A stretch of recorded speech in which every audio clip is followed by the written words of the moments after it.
पिला माने तुम्हें केते श्रेणी रे? अच्छा पंचम श्रेणी। आज तुम्हें कौ विषय रे पाठ पढ़िब रे? साहित्य साहित्यर साहित्य कुसुम पढ़िब। अच्छा साहित्य कुसुम रो कौ पाठटी तुम्हें आज पढ़िब? जातीय ध्वजा उड़ई फर फर।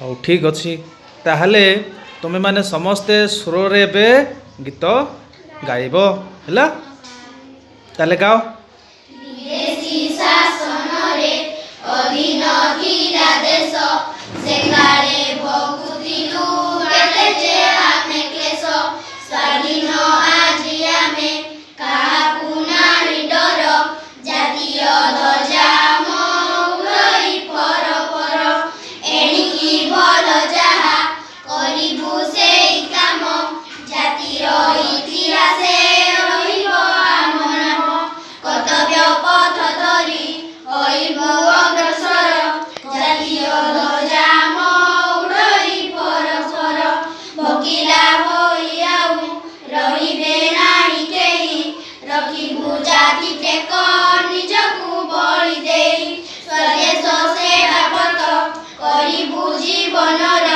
जातीय ध्वजा उड़ई फर फर पछुआ नुहे केही सबिए भाई आम सभी कहित पाई करिबु आमे काम समस्ते आपणार जणे के नुहे पर जातीय ध्वजा उड़ई फर फर देशरे खोली देबु विविध कारखाना जेपरि उत्पन्न हईब द्रव्य नाना गढ़ी उठिबे पुणी असंख्य कारीगर जातीय ध्वजा